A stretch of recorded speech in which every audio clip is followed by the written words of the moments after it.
आज हम पढ़ेंगे critical appreciation of don't call me Indo Anglian. Critical appreciation of don't call me Indo Anglian, ये सैयद अमानुद्दीन के द्वारा लिखी गई है। तो हम इस पोइम के अंदर पढ़ते हैं कि पहले हम इंट्रोडक्शन ऑफ द पोइट देखेंगे, फिर style of the Syed अमानुद्दीन poem, Syed अमानुद्दीन की जो स्टाइल है वो देखेंगे। Dislike to be called Indo Anglian, हमारा जो पोइट है उसको इंडो एंग्लियन कहलाना पसंद नहीं है, उसके बारे में देखेंगे। वो नफरत करता है हाइपन से और हाइपनेटेड माइंड से। वो डिनाउंस करता है ऑल लेबल्स, जितने भी प्रकार के लेबल होते हैं, मार्क होते हैं, लेबल मेकर्स होते हैं, उन सबसे वो नफरत करता है, बुराई करता है उनकी। ऑटोबायोग्राफिकल एलिमेंट्स इस पोएम को हमें देखने को मिलेगा। He is not tied down to his childhood scenes, वो अपने चाइल्डहुड सीन्स से बंधा हुआ नहीं है, उसको देखेंगे। Objection to being called Indo Anglian, और वो इंडो एंग्लियन होने का ऑब्जेक्शन करता है। ऐसे कुछ पॉइंट है। सैयद अमानुद्दीन विश, सैयद अमानुद्दीन की क्या इच्छा है वो पढ़ेंगे। और एंड ऑफ द पोएम, और पोएम के अंत में क्या होता है ये हम देखेंगे। ये है क्रिटिकल एप्रिसिएशन। तो स्टार्ट करते हैं। पहला पॉइंट आप देख सकते हैं, आपकी स्क्रीन पर आपको दिख रहा होगा, इंट्रोडक्शन ऑफ द पोइट। एक एक चीज को देखते हैं। सैयद अमानुद्दीन वॉज बोर्न, सैयद अमानुद्दीन का जन्म इन 1934, 1934 में हुआ था। सैयद अमानुद्दीन का जन्म 1934 में हुआ है। ही बिलोंग्स, वो संबंध रखते हैं to South India, South India के थे वो, but now he is settled, लेकिन अभी वो सेटल्ड है, अभी वो रहते हैं in the USA, United State of America के अंदर अभी वो निवास करते हैं। ही इज बोथ, वो दोनों है। क्या है वो दोनों? ए पोइट, वो पोइट भी है, एंड ए क्रिटिक, और एक क्रिटिक भी है। वो पोइट भी है और क्रिटिक भी है। ही राइट्स मोस्टली, वो अधिकतर लिखते हैं इन द मॉडर्निस्ट, मॉडर्निस्ट का मतलब आधुनिक अमेरिकन ट्रेडिशन के ऊपर, आधुनिक अमेरिका का जो परंपरा है, जो ट्रेडिशन है, उसके ऊपर वो अधिकतर लिखते हैं। हिज स्टाइल इज अब नॉर्मल, उनकी जो स्टाइल है वो अब नॉर्मल है, नॉर्मल नहीं है, अब नॉर्मल है। मतलब थोड़ी सी, जैसे नॉर्मल बोलते हैं अपन, नॉर्मली है, और एक होता है अब नॉर्मल, नॉर्मल का ऑपोजिट हो गया अब नॉर्मल, अब नॉर्मल है। ही राइट्स, वो लिखते हैं इन इंग्लिश, हमें बताया जाता है कि वो इंग्लिश में लिखते हैं, but he is nostalgic, nostalgic है वो। नॉस्टैल्जिक का मतलब घर की यादों के ऊपर ज्यादा लिखते हैं, नॉस्टैल्जिक घर की याद वाला। तो इंग्लिश में लिखते हैं और लेकिन घर की यादों के ऊपर ज्यादा लिखते हैं। He does not like to be called Indo Anglian, ही मतलब वह है डज नॉट लाइक, वो पसंद नहीं करते हैं टू बी कॉल्ड, कहलवाना, उनको कहलवाना अच्छा नहीं लगता है इंडो एंग्लियन। अब आगे बढ़ते हैं। अगला पॉइंट है the style of Syed अमानुद्दीन poem. Syed अमानुद्दीन की पोएम की क्या स्टाइल है? सबसे पहले तो इंडो एंग्लियन की बात कर ले। इंडो एंग्लियन में क्या होता है, जिसमें एक मतलब पेरेंट्स में से एक कैंडिडेट, एक पेरेंट, पेरेंट्स में से एक पेरेंट, चाहे माता हो चाहे पिता हो, विदेशी हो, वो इंडो एंग्लियन होता है। और होता तो हिंदी भाषी है, लेकिन उसकी नॉर्मल लैंग्वेज हमेशा किस लैंग्वेज में लिखी जाती है? इंग्लिश में लिखी जाती है। जैसे तौरूदत इंडो एंग्लियन थी, अपना सैयद अमानुद्दीन इंडो एंग्लियन है, ऐसा। The style of Syed अमानुद्दीन poem, Syed अमानुद्दीन poem की स्टाइल समझते हैं। तो लिखा हुआ है सैयद अमानुद्दीन हैज, रखते हैं इनोवेटिव स्टाइल। सैयद अमानुद्दीन की स्टाइल इनोवेटिव है, नवीनीकरण वाली स्टाइल है, हमेशा नवीन तरीके से लिखते हैं। इन इस पोइम्स के अंदर, अपनी पोइम्स के अंदर उन्होंने इनोवेटिव स्टाइल का यूज किया। इस इनोवेटिव स्टाइल को आप ब्लैक लेटर में लिख देना, अच्छा लगेगा। He does not use any punctuation mark, सबसे इंपॉर्टेंट लाइन है कि सैयद अमानुद्दीन जब भी पोइम लिखते थे, उन्होंने लिखते हैं, उन्होंने कभी भी पंक्चुएशन मार्क का यूज नहीं किया है, और कैपिटल लेटर का यूज कभी नहीं किया, हमेशा स्मॉल लेटर से अपनी पोइम को स्टार्ट करते हैं। हमें बताया जाता है उनकी स्टाइल में आगे कि ही हेट्स, वो नफरत करते हैं हाइपन्स से। किससे नफरत करते हैं? हाइपन्स, वो जो माइनस का मार्क होता है ना शब्दों के बीच में, उसको हाइपन बोला जाता है। तो वो हाइपन वगैरह इनका यूज नहीं करते, इनसे नफरत करते हैं। ही यूजेस, वो यूज करते हैं डेफिनेट स्ट्रक्चर, उनका जो स्ट्रक्चर होता है, लिखने का जो ढांचा होता है, वो डेफिनेट है, निश्चित है, अनिश्चित नहीं है। ही डिवाइड्स हिज पोइम्स, वो अपनी पोइम्स को बांटते हैं इनटू सेक्शंस में और स्टेंजाज में। उनकी जितनी भी पोइम्स है वो सेक्शंस में बटी हुई है और स्टेंजाज में बटी हुई है, ठीक है।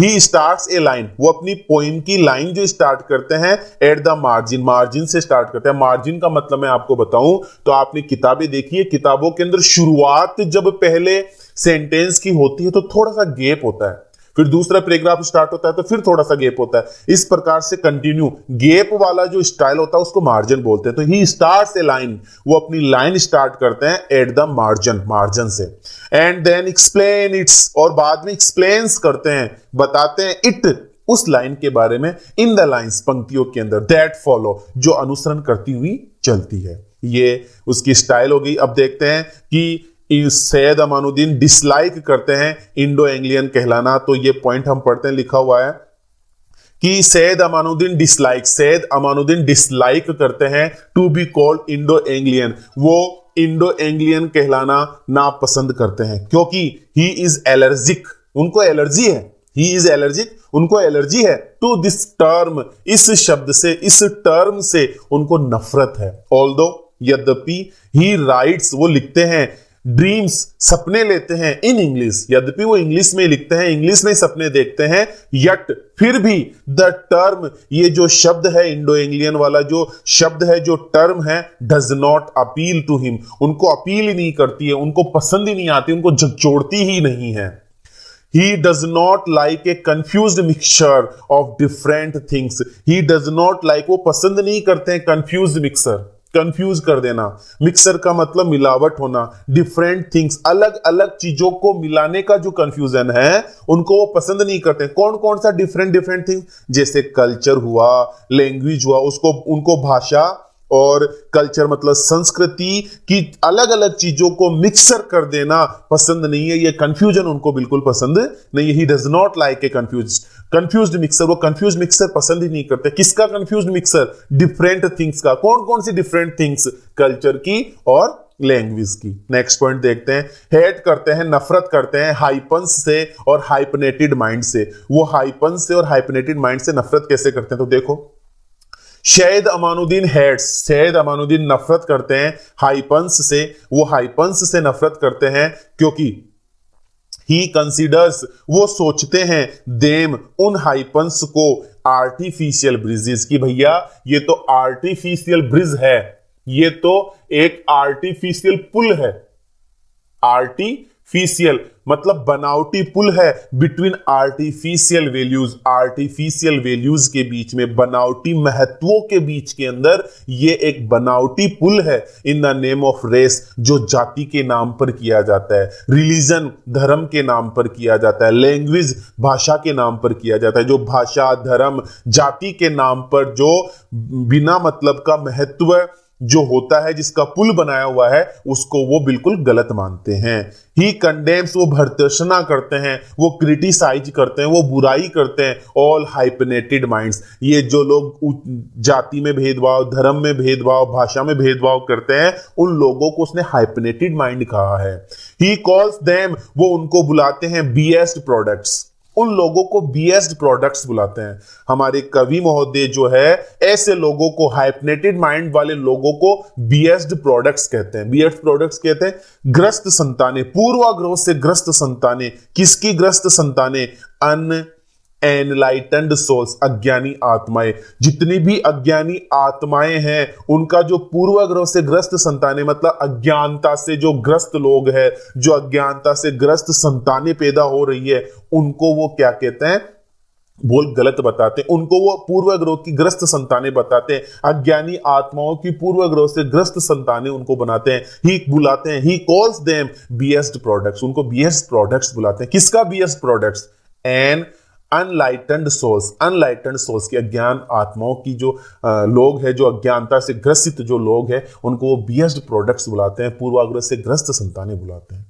डिनाउंस, बुराई करते हैं। ऑल लेबल, जितने भी लेबल होते हैं, जितने भी मार्क होते हैं, जितने भी लेबल मार्कर्स होते हैं, जितने भी मार्क लगाने होते हैं, उपाधि देने वाले होते हैं, ये फलाना फलाना चंद जी, ये जो उपाधियां होती है और उपाधि देने वाले जो लोग होते हैं, उनसे ये नफरत करता है। तो देखते हैं कैसे क्या नफरत कर रहे हैं। लिखा हुआ है द पोइट डिनाउंसेस, कवि बुराई करता है, डिनाउंस करता है। ऑल लेबल्स, जितनी भी उपाधियां हैं उनकी बुराई करता है। एंड लेबल मेकर्स, और जितने भी ये क्या नाम उपाधियां लगाने वाले लोग हैं उनकी क्रिटिसाइज करता है। लेबल्स आर यूजुअली गिवन, कहता है कि उपाधियां दी जाती है, यूजुअली मतलब अक्सर, उपाधियां दी जाती है to the moon rocks, moon rock मतलब चंद्रमा की चट्टानों को दी जाती है, चंद्रमा की स्पेसिमेन चट्टानों को दी जाती है, जो चंद्रमा की जो नमूने बने हुए हैं, जो चट्टानों के नमूने बने हुए हैं, उनको दी जाती है। लेबल्स तो उनको दिया जाता है, उपाधियां तो उनको दी जाती है।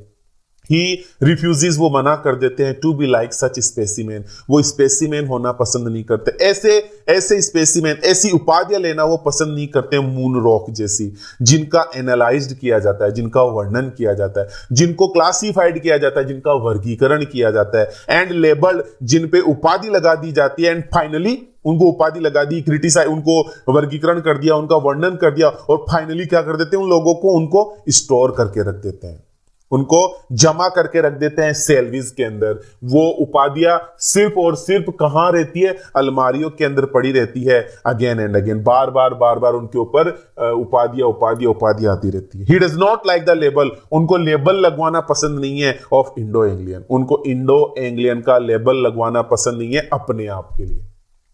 डज नॉट लाइक, वो पसंद नहीं करते हैं लेबल लगवाना इंडो एंग्लियन का खुद के लिए। ऑटोबायोग्राफिकल एलिमेंट देख लेते हैं, क्या ऑटोबायोग्राफिकल एलिमेंट है इस पोइम के अंदर। लिखा हुआ है कि सैयद अमानुद्दीन इंट्रोड्यूस, सैयद अमानुद्दीन वर्णन करता है, इंट्रोड्यूस करता है, बताता है सम ऑटोबायोग्राफिकल एलिमेंट्स, कुछ ऑटोबायोग्राफिकल एलिमेंट्स बताते हैं इन दिस पोइम के अंदर। ही बिलोंग्स, वो संबंध रखते हैं टू साउथ इंडिया, किससे संबंध रखते हैं, साउथ इंडिया से संबंध रखते हैं। फिर भी हैंस, अतः द रिवर कावेरी, कावेरी नदी फ्लोज, बहती है इन हिज वेन्स, वो साउथ इंडिया से बिलोंग करते हैं, हालांकि रहते हैं अभी अमेरिका में हैं, लेकिन साउथ इंडिया से वो बिलोंग करते थे। और रिवर, कौन सी रिवर, कावेरी नदी उनकी वेन्स में बहती है, उनकी नसों में बहती है। चामुंडी की हिल्स, चामुंडी की पहाड़ियां, राइज इन हिज माइंड, उनके माइंड में उठती है। ही रिमेंबर्स, उनको याद आता है, the eyes of the गोडेस Durga, उनको दुर्गा की आंखें, दुर्गा माता, दुर्गा देवी की आंखें उनको नजर आती है, जो स्माइलिंग कर रही है ऑन द किल्ड डेमन, जिस डेमन को, जिस राक्षस को उन्होंने मार दिया है, उस पे मुस्कुराती हुई वो उनकी आंखें उनको नजर आती है। The poet's soul is filled, poet की जो सोल है वो भरी हुई है with the music of colourful fountains, colourful रंगीन रंगीन फुहारों से, म्यूजिक से भरी हुई है, जो वृंदावन गार्डन के हैं, जो मैसूर के अंदर है, उनको वो याद करता है। He is not tied down to his childhood scene, वो अपने बचपन के सीन्स से बंधा हुआ नहीं है। तो देखे, द पोएट सेज दैट, कवि कहता है कि he is not tied down, वो बंधा हुआ नहीं है, to his childhood scene, अपने बचपन के दिनों से। Now he has mastered language, अब उसने अपनी लैंग्वेज पर मास्टर हासिल कर ली है, उसने मतलब गजब की मास्टरी हासिल कर ली है। एंड ही हैज ट्विस्टेड, उन्होंने मोड़ दिया है, ट्विस्ट हो गए, वो मुड़ चुके हैं, उन्होंने मोड़ दिया है, वो अलग हो चुके हैं, अलग थलग हो चुके हैं रिलीजन, धर्म से। To find out the truth, मतलब फाइंड आउट द ट्रूथ, सच्चाई ढूंढने के लिए, दिए धर्म ग्रंथों की सच्चाई ढूंढने के लिए ही हैज ट्विस्टेड, उन्होंने ट्विस्ट कर लिया अपने आप को। ही हैज फ्रीड हिमसेल्फ, अब वो फ्री है, हिमसेल्फ मतलब अपने आप से वो फ्री है, फ्रॉम द प्रिजुडाइज, प्रिजुडाइज का मतलब पूर्वाग्रहों से वो अब मुक्त है, वो आजाद है। अब बात करते हैं कौन सा पूर्वाग्रह, बाय बर्निंग कैंडल, वो कहते हैं कि अपने पूर्वाग्रहों से वो फ्री होने के लिए उन्होंने क्या किया, बर्निंग कैंडल्स, उन्होंने कैंडल्स जला दी है, उन्होंने मोमबत्तियां जला दी है। केव्स, गुफाओं के अंदर जो अंधेरी गुफाएं थी उनमें उन्होंने मोमबत्तियां जला दी है। और प्रिजुडाइज, जो प्रिजुडाइज की, जो पूर्वाग्रह की जो गुफाएं थी, उनके अंदर उन्होंने मोमबत्तियां जलाकर उन गुफाओं का अंधेरा उन्होंने दूर कर दिया है। He has become free like the waves of ocean, वो समुंदर की लहरें, ocean, waves of ocean, वो समुंदर की लहरें जैसे फ्री हो गए हैं। वो समुंदर की लहरें जिस प्रकार समुंदर के अंदर फ्रीली घूमती है, वैसे वो फ्री हो चुके हैं। ठीक है, ही हैज ट्रेवर्स्ड, उन्होंने क्रॉस कर दिया है यूनिवर्स को, उन्होंने ब्रह्मांड को क्रॉस कर दिया है on the wings of his thought, अपने विचारों, अपने थॉट्स, अपने विचारों के पंखों से, अपने विचारों के पंखों से उन्होंने पूरे संसार को क्रॉस कर दिया है, पार कर दिया है। Objection being called Indo Anglian, Indo Anglian होने का ऑब्जेक्शन क्या करते हैं, सैयद अमानुद्दीन कहते हैं कि the mistaken and miss informed people, जो गलती करे हुए लोग हैं, जो अज्ञानी लोग हैं, कॉल हिम इंडो एंग्लियन, वो ही उनको इंडो एंग्लियन बुलाते हैं। ही ऑब्जेक्ट्स टू, वो विरोध करते हैं इसका, क्योंकि he is classified with small group of writers, he is classified, classify करता है हमारा कवि स्मॉल ग्रुप ऑफ राइटर्स को, स्मॉल ग्रुप ऑफ राइटर्स को क्लासिफाई करता है। ही इज सेपरेटेड, वो अलग है, वो सेपरेटेड है, वो अलग है from the rest of the world. ये जितना भी संसार है, इस जितने भी संसार से वो रेस्ट ऑफ द वर्ल्ड से बिल्कुल अलग है। He is made a क्रीपल of invalid, he is made, वो मेड हो चुका, बन चुका है एक क्रीपल, वो क्रीपल है, विकलांग है, इनवेलिड है। ही इज क्रीपल एंड इनवेलिड है। ठीक है, तो अगला पॉइंट देखते हैं, शहद अमानुद्दीन विश। शहद अमानुद्दीन की विश क्या है? शहद अमानुद्दीन विश इज टू रोम। शहद अमानुद्दीन की इच्छा है कि वो रोम करे, वो यात्रा करे विद ग्रेट पोइट्स, महान महान कवियों के। वो छोटे से ग्रुप में बनना नहीं चाहता है, वो महान कवियों के साथ में यात्रा करना चाहता है, जैसे कालिदास है, कबीर है, दाते हैं जिसको डेंटी बोलते हैं, ओमर है, ख्याम साहब है, गालिब साहब है, लीपो, इन सब के साथ में अपनी यात्रा करना चाहता है। हमें बताता है इनका उदाहरण देते हुए, ही विल अंडरटेक, वो यात्रा करेंगे, ए स्पिरिचुअल जर्नी, वो एक धार्मिक यात्रा करेंगे, ऑफ हेल, नरक की, वो नरक की धार्मिक यात्रा करेंगे। वो यातना देने वाले स्थान परगेटरी की यात्रा करेंगे, पैराडाइज स्वर्ग की यात्रा करेंगे, डेंटी के साथ, दाते के साथ में अपनी ये यात्राएं करेंगे। ही विल मेडिटेट, वो ध्यान करेंगे ओमर के साथ में, वो ओमर के साथ, ख्याम के साथ यात्रा करेंगे on the mathematics of existence, जीवन का जो गणित होता है, जीवन के गणित की यात्रा करेंगे वो ओमर और ख्याम के साथ। एंड सिंग सॉन्ग, और वो गाना गीत गाएंगे, पेन ऑफ लव, प्रेम का जो दुख होता है, प्रेम का दुख, प्रेम के दुख के गाने वो गीत गालिब के साथ में गाएंगे। He will drown, वो गोता लगाएंगे विद लीपो के साथ, जो किसिंग करेंगे द मून्स रिफ्लेक्शन को इन द रिवर, नदी के अंदर चंद्रमा की परछाई को किस करते हुए वो गोता लगाएंगे, ऐसा हमें बताया जाता है। The end of the poem, हमारी पोइम का अंत देख लेते हैं क्या लिखा हुआ है कि सैयद अमानुद्दीन फाइनली आस्क, सैयद अमानुद्दीन अंत में कहते हैं लोगों को एंड हिज फ्रेंड्स, अपने दोस्तों को, कि not to call him Indo Anglian, भैया इंडो एंग्लियन कहकर मुझे मत बुलाओ। नो डाउट, कोई संदेह नहीं है, ही राइट्स इन इंग्लिश, की वो अंग्रेजी में लिखते तो हैं, सपने अंग्रेजी में लेते हैं, लैंग्वेज ऑफ शेक्सपियर, मतलब ड्रीम, सपने लेते हैं in the language of Shakespeare. वो कहते हैं कि मैं शेक्सपियर की लैंग्वेज में सपने देखता हूं, मैं शेक्सपियर की लैंग्वेज में लिखता हूं, मैं किड्स के सपने देखता हूं, किड्स की लैंग्वेज में लिखता हूं, बट इज नॉट एंग्लो, लेकिन भैया I am not Anglo Indian, वो ऐसा कहता है। ही इज ए पोइट, वो सिर्फ और सिर्फ एक पोइट है। इन द पास्ट 40 सेंचुरीज, पिछली 40 शताब्दियों के अंदर, he has lived under various names, वो बहुत सारे अन्य अन्य नामों से जिया है, लेकिन ही इज नाउ सिंपली अमानुद्दीन, अब वो सिर्फ और सिर्फ एक सिंपली अमानुद्दीन है।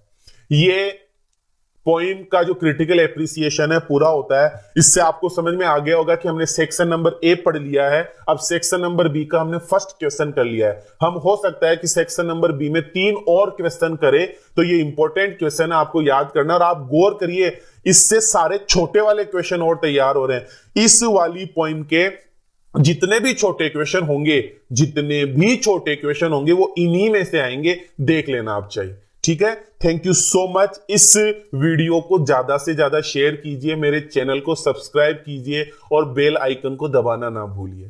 Thank you so much.